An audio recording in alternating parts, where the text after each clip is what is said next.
So today we're going to be looking at making predictions using these lines of best fit. So we've been talking a lot about these lines of best fit. Let's actually make some predictions with them. So first thing to realize is there's two major types, which is you have the interpolation and extrapolation. Interpolation means that you're predicting within the data set you already got, and extrapolation is where you're predicting outside of the data set.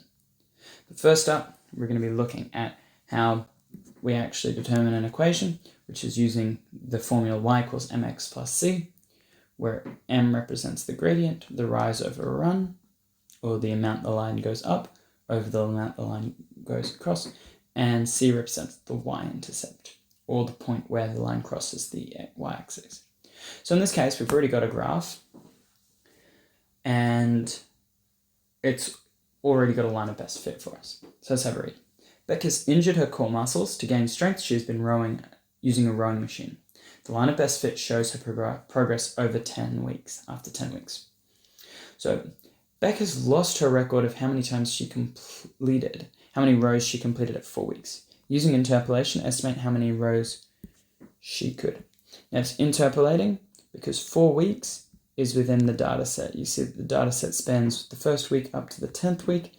So 4 weeks is within that span. So at 4 weeks, we can look across to the graph and see that we would think that she would have done about 40 rows. Alrighty? On the rowing machine. Alrighty. The second question asks, Beck has forgotten which week she was able to row 80 times. Use interpolation to estimate the amount she rowed 80 times. So 80 is over here. We can look across until we hit the line of best fit, and then we can look down and read it off, and we can see it was around week 8, or the 8th week. Once again, this is interpolation because it's between our initial x coordinates, 1 and 10. So this is still within interpolation. Alrighty, so now it wants us to determine the equation of the line of best fit using the form y equals mx plus c. Now, I'm going to focus on the gradient first. And we've already got these two great points to work with. We've got 440, and we've also got this other great point, 880. And these are going to be really useful because remember, it is the rise over run. Right? So how much has it risen? Well, it went from 40 to 80, so the rise is equal to 40. It's gone up by 40. And the run's equal to 4 because it went from 4 to 8. So the run is 4, the rise is 40. So that means that m, the gradient, which is rise over run, is equal to 40 over 4, which is equal to 10. So now we've got a partially complete equation. Y equals 10x plus c. Remember, because the basic equation is mx plus c, but we've worked out what the gradient is. Now to work out c, we just substitute in one of these points. So I'm going to substitute in x, y equal to 440. So that means where x is, I'm going to write 4, and where y is, I'm going to write 40. So 40 equals 10 times 4 plus c. 40 equals 40 plus c. Opposite of plus 40 is minus 40. And I'm left with c is equal to 0. So my full equation is y is equal to 10x plus 0, or just 10x. Alrighty, so now we're looking at part D.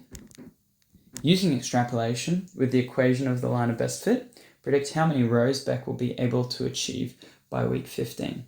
Alrighty, so since weeks is x is equal to 15, and we get y is equal to 10 times 15, y is equal to 150 rows. Alrighty, so that means in the 15th week, she'll be able to do 150 rows.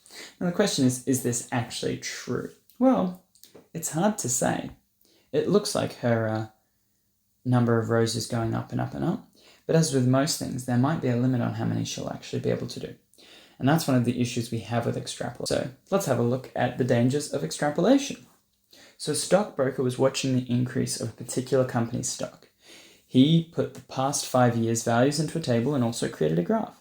He then predicted the stock value in the next 2 years, determined the dangers of the prediction.